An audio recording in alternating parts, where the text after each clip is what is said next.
Report from Santa Fe is made possible in part by grants from the members of the National Education Association of New Mexico, an organization of professionals who believe that investing in public education is an investment in our state's economic future, and by a grant from the Healy Foundation, Taos, New Mexico.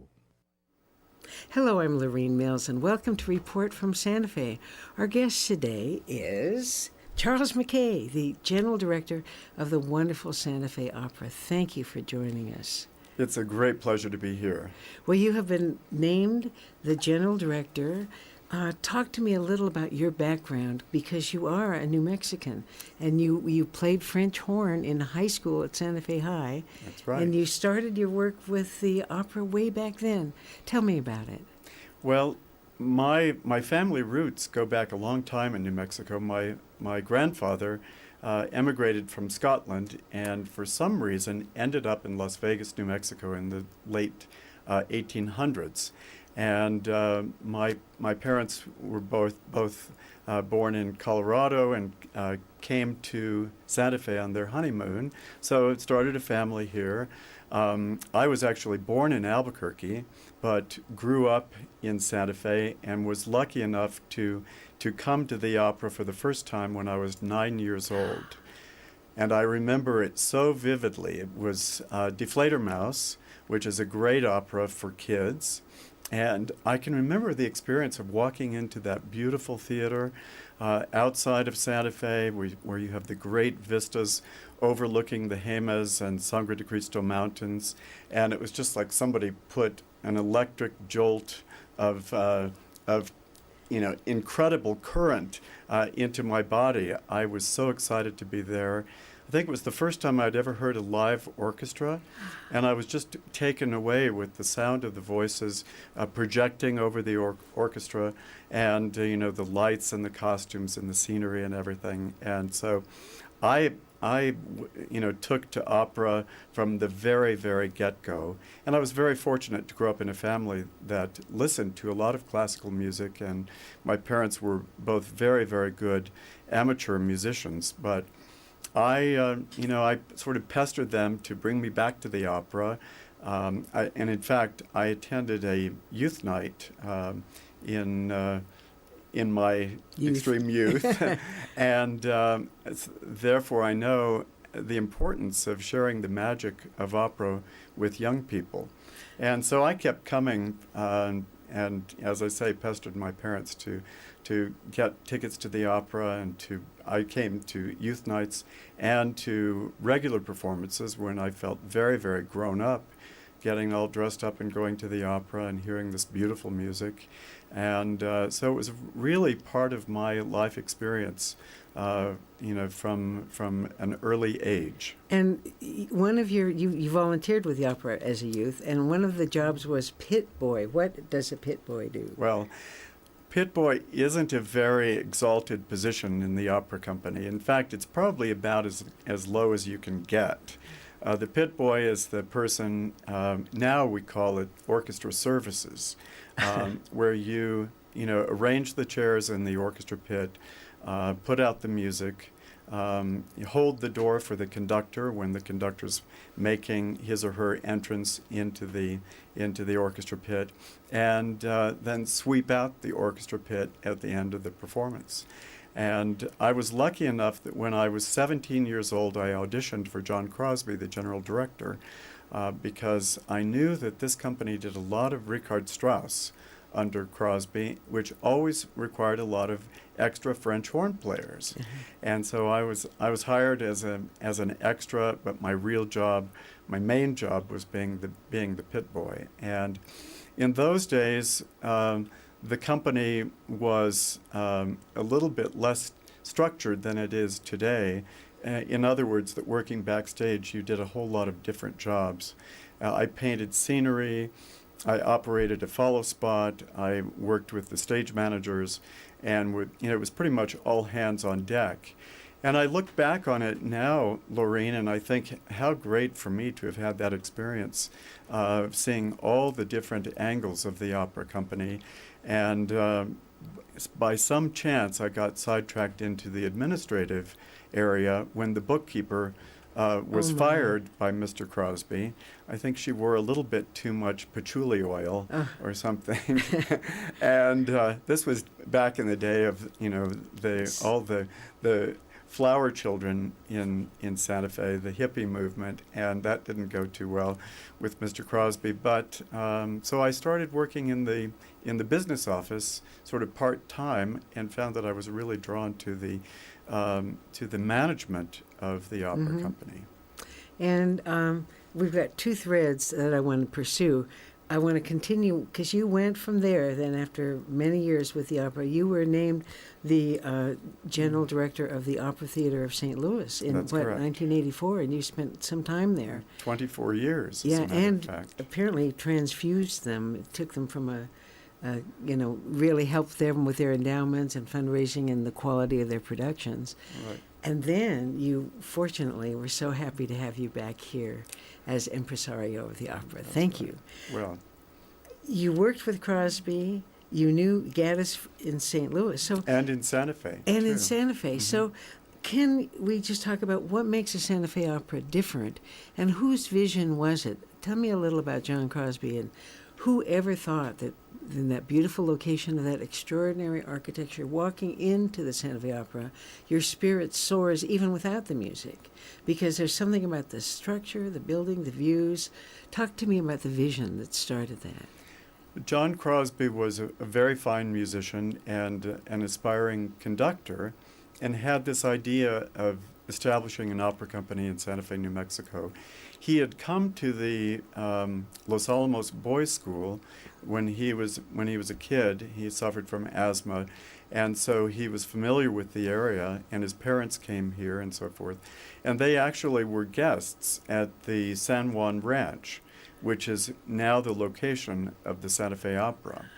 And so John, as a young man, he had been in the Army. He was a conductor and pianist at Juilliard, and had the idea of starting an opera company in Santa Fe that would be very daring in terms of the repertory, that it would combine not only the traditional, classic operas, but also rarely performed works and new works. And his vision was to create an opportunity for young American singers to establish their careers, not having to go off to Europe to do that. And he created the first apprentice program for singers in the U.S. And over the years, over the 58-year history of the Santa Fe Opera, we have had an absolutely amazing group of apprentices who've come here. This year, I think we auditioned nearly 1,000 young singers to select the top 44. And it's very, very competitive to get into the program, and these people know that they have a chance to step onto the stage and to really take a major step forward in their careers. But Crosby had this notion, and early on, I think one of the pivotal moments for the Santa Fe Opera was when he persuaded Igor Stravinsky, the great composer, to come to Santa Fe to supervise productions of his operas. And Stravinsky came here and fell in love with Santa Fe, and having his name and his presence did a whole lot to really launch the company and establish its foothold internationally, really. And then over the years, it has just blossomed, and that basic commitment of John Crosby's to traditional opera, rarely performed in new works, remains to this very day. Well, I have to tell you that that's my connection to the opera, because my father was Igor Stravinsky's physician who accompanied him on those for trips. heaven's sake. And so we would always come to the opera here, even before, years ago I moved here and everything. So Oh, my I goodness. always go to the Stravinsky Pavilion there and have a toast to Igor and cheer you on. It's so important that people around the state know this is not just particularly a Santa Fe or a statewide, national, and international event. The contribution that you make, that the opera makes to the economy of New Mexico, is huge. They say that it's $208 million economic impact of your summer season here. Right. And that's $69 million just to hotels and restaurants. And you're the sixth largest employer in Santa Fe County with 700 employees during the season. That's right. It's quite Thank you. amazing. Well, over time, Santa Fe has really become kind of a mecca for opera goers from all over the country. And about 1/2 of our audience comes from out of state. And last year we had ticket buyers from all 50 states and I think from 23 foreign countries. And they come to experience the magic of Santa Fe and to see these rare and unusual productions and to hear great voices, including established stars, but also to discover the stars of tomorrow when they hear the apprentice concerts and so forth. But the economic impact is really huge because, and I think probably the $208 million number is somewhat conservative. But these might be old statistics. No, well, yeah. I think you always want to be careful with those numbers because you can get into multiplier effects and all of that sort of thing. And it's hard to precisely quantify, but we know that people come here, they fall in love with Santa Fe. Hopefully they visit galleries and shops, restaurants, and many of our visitors fall in love with Santa Fe to the extent that they want to have second homes here. And so that has been another important factor. But we're also very, very committed to serving the entire state and to taking our educational programs around the state.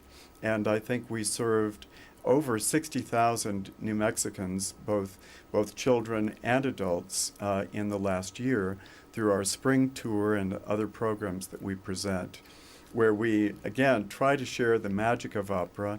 And it's a great opportunity also for us to showcase some of our fantastic young apprentice singers who like to have the performance experience and enjoy getting out and making new friends for opera.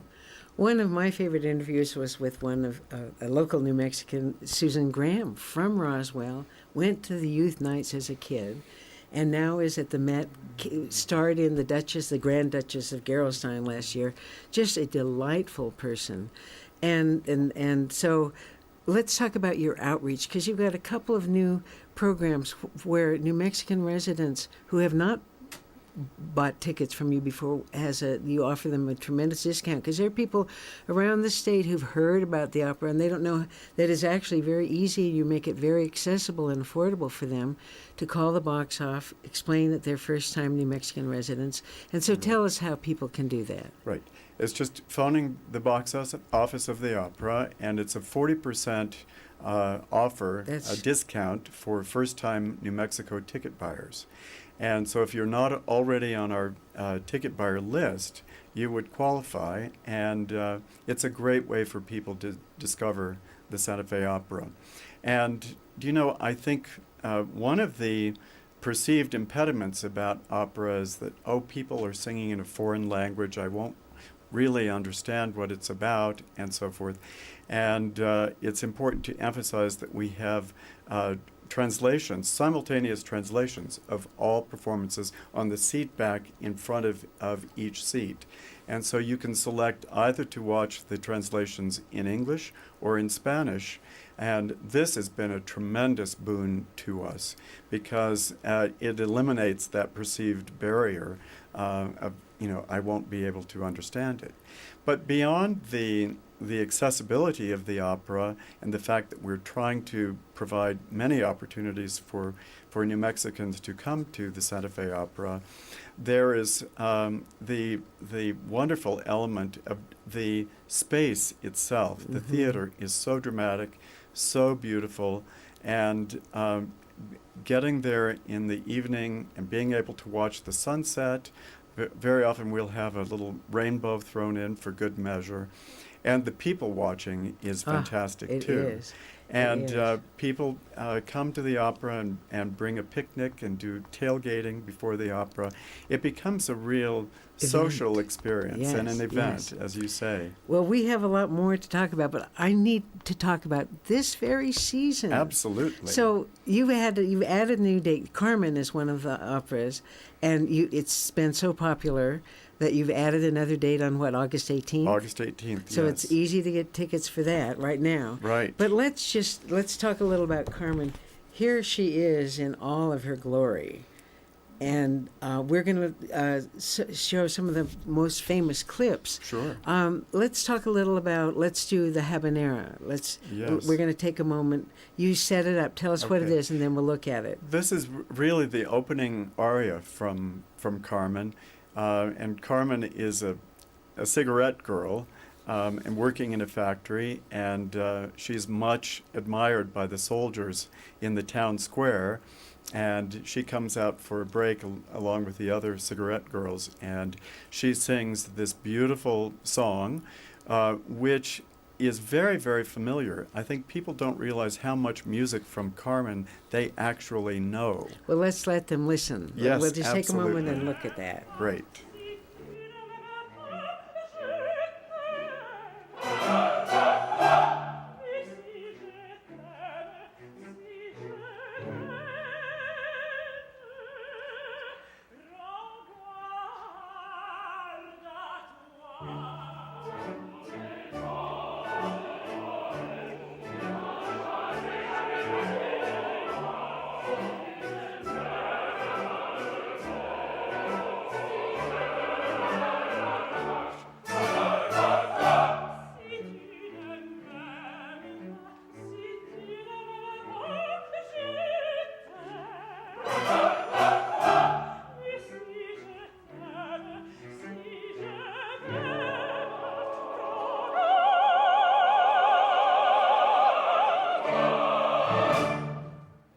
Well, that was wonderful. That was absolutely wonderful. Her voice, her costume, they're just one. The other most famous song is the Toreador song. Toreador song, So yes. tell us a little about that, and we'll look at that too. Well, so Carmen goes off. The next scene takes place in an inn, sort of, and this version of Carmen we're really calling the Santa Fe Carmen. It's updated, and the action is transplanted from Spain to Mexico, and it seems that the action is taking place near to the New Mexico border. And Carmen is an entertainer at this inn, and in comes the famous Toreador, Escamillo, who sings this beautiful aria, and he's quite a character in this production, as we will see. Yes, so let's take a look at the Toreador song.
Well, who is this? Who sings that? That is Kostas Smoriginas, who is a Lithuanian bass baritone. And I should mention that the Carmen that we saw earlier is Daniela Mack. One of the interesting things about this production, it is so international that we have an Argentinian Carmen, an Italian tenor, Don Jose, and or Don Jose, as we would say in Spanish, the Escamillo from Lithuania, the costume designer is from Chile, the set designer from Belgium, and so forth. So the Santa Fe Opera is really attracting stars from all over the globe. Well, to go with that international theme, you've set it on the border. And let me just show a still from the production. So there are contemporary issues of illegal aliens and drug smuggling and everything. This is such a beautiful set and such a beautiful presentation. But talk about, has it been controversial using these contemporary issues? I think it's a little bit, I'm not sure I would say controversial, but I think people have been intrigued by the fact that the setting is updated and relocated. And to me, it makes the story very vivid and real for us today. That when you think about it, Carmen was the first opera ever written about the criminal underclass. Carmen hangs out with a group of smugglers, and she wasn't a particularly nice girl. That's what makes opera fascinating, is that we have all of these larger-than-life characters who sing these beautiful arias, and it's a very dramatic story.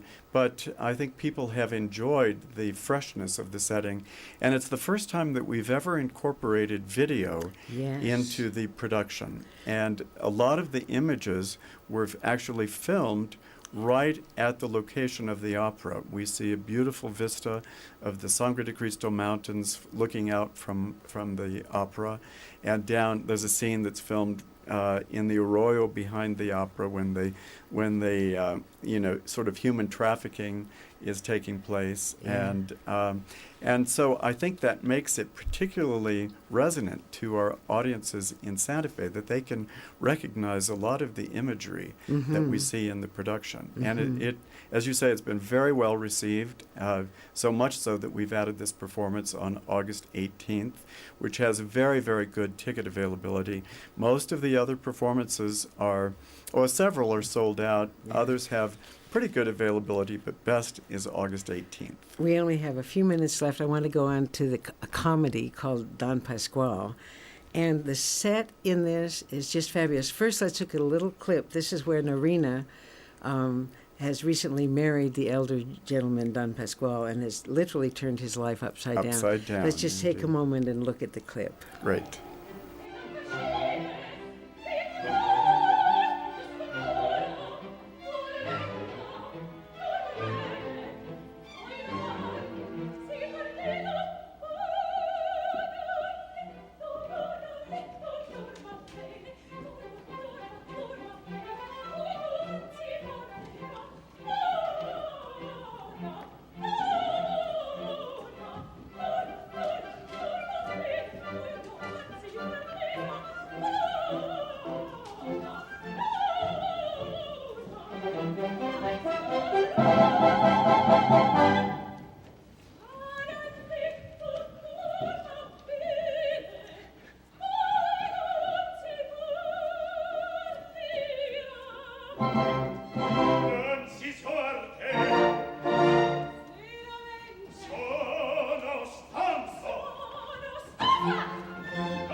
The color of that set, I don't know if we can, is it giving it away to show, here's a still from the set. Oh, why not? Yes. Talk about turning this man's life upside down and how you manifest that.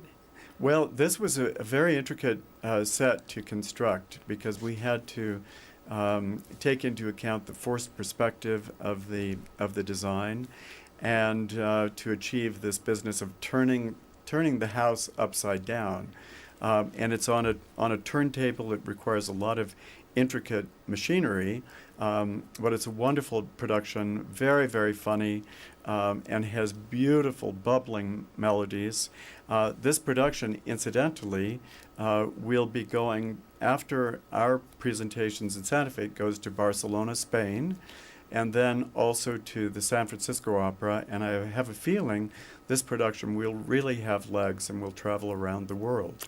We are so out of time. Your other ones this year are Fidelio, Beethoven's only opera, the Which music. is such a beautiful score, a rare chance to hear this marvelous opera, as you say, Beethoven's only opera. Then we have the double bill of Mozart's Impresario and Stravinsky's Le Rossignol, based on a Hans Christian Andersen fairy tale. Very, very fun, accessible combination of two short operas. And then the American premiere of Dr. Sun Yat-sen, which is by Huang Ro, a young Chinese-American composer, the first opera we've ever done in Mandarin. So that is quite an adventure. Absolutely, absolutely. Well, just I'd like you to invite people. There are people who've never been to the opera and people who love the opera. I'm so grateful that you are here to tell us about the opera. Would you just address our audience for a moment and tell them what they're in for? The Santa Fe Opera is a national treasure and provides some of the finest opera performances to be seen anywhere in the world. And I just encourage everyone in the state to come and take advantage of this great cultural resource, and to do so taking advantage of some of our great ticket buying opportunities. And I think it's an unforgettable experience. It is. So many people who've been said, I can't even remember what opera I first saw, but I will never forget that setting and the beauty of hearing those great voices soaring over the orchestra in that setting with the backdrop of the mountains. Yeah. It is absolutely unforgettable. It is, and I've been going for years and years. Our guest today is Charles Mackay, the General Director of the Santa Fe Opera. Thank you for taking the time to be with us. Lorene, it's a great pleasure to be with you, and I'll see you at the opera. You certainly will. And I'm Lorene Mills. I'd like to thank you, our audience, for being with us today on Report from Santa Fe. We'll see you next week. Past archival programs of Report from Santa Fe are available at the website reportfromsantafe.com. If you have questions or comments, please email info@reportfromsantafe.com. Report from Santa Fe is made possible in part by grants from the members of the National Education Association of New Mexico, an organization of professionals who believe that investing in public education is an investment in our state's economic future, and by a grant from the Healy Foundation, Taos, New Mexico.